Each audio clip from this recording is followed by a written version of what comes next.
Ça fait une semaine que ça existe, Grokipédia, que c'est en ligne, Guillaume. C'est une encyclopédie alternative lancée par Elon Musk, dont l'objectif est pour le moins ambitieux, offrir à tous la vérité, toute la vérité et rien que la vérité. Une naissance, motivée par la farouche volonté de contrer Wikipédia, l'encyclopédie collaborative s'apprête à fêter son quart de siècle et elle est depuis quelques années dans le viseur du milliardaire qui l'accuse d'être un outil de propagande wokiste et un site contrôlé par les activistes d'extrême gauche. Il a Wikipédia en horreur et cherche à l'éliminer coûte que coûte et comme il ne peut pas prendre le contrôle du site, comme il a pu le faire auparavant avec Twitter, il crée une plateforme concurrente pour nuire à son image et récupérer une partie de son trafic, un trafic non négligeable car l'encyclopédie se classe dans le top 10 des sites les plus fréquentés sur Internet. Au niveau quantitatif, Grokipédia compte près d'un million d'entrées, c'est 200 fois moins que sur Wikipédia.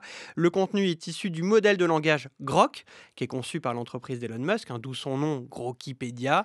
Et voilà une différence majeure dans le fonctionnement des deux encyclopédies. Grokipédia est le produit d'une intelligence artificielle, c'est l'IA qui produit 100% de son contenu et ne supporte aucune modification humaine, quand Wikipédia fonctionne grâce au travail de dizaines de milliers de bénévoles. On a tendance à l'oublier, mais Wikipédia ne serait rien sans le temps passé par les bénévoles du monde entier qui donnent de leur temps pour améliorer le contenu en faisant un travail d'éditeur de contenu par la suite vérifié par un autre cercle de personnes plus restreint. Un système de vigilance qui incarne l'un des fondements de la création d'Internet, un accès libre au savoir et à la connaissance. Alors évidemment, ce procédé collaboratif est loin d'être parfait ni infaillible. Wikipédia connaît au quotidien des manipulations informationnelles où des entreprises comme des individus cherchent à réécrire leur histoire, quitte à travestir la réalité. Pour qu'une information soit considérée comme fiable, il faut l'appuyer par plusieurs sources médiatiques. Les médias traditionnels font foi, ceux-là même qu'Elon Musk exècre. Il les considère comme des ennemis et sa déclaration au lendemain de la dernière élection de Donald Trump donnait la couleur. You are the media now. Vous êtes les médias en parlant au peuple, à la population. Voilà qui dit le peu de considération accordée au journalisme et à la liberté de la presse. Bon, et alors Grokipédia, c'est bien, c'est fiable?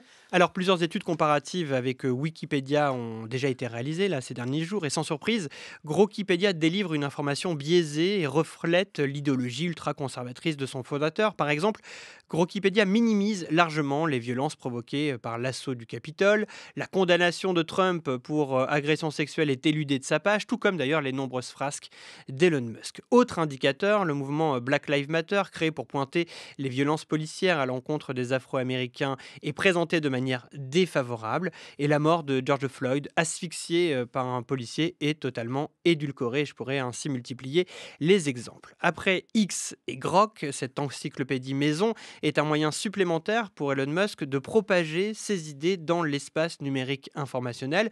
À mon sens, elle ne concurrencera jamais Wikipédia, mais s'en nourrit. Une grande proportion du contenu de Grok vient de Wikipédia.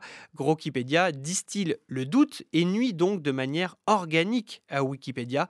En un mot, Grokipédia est son parasite.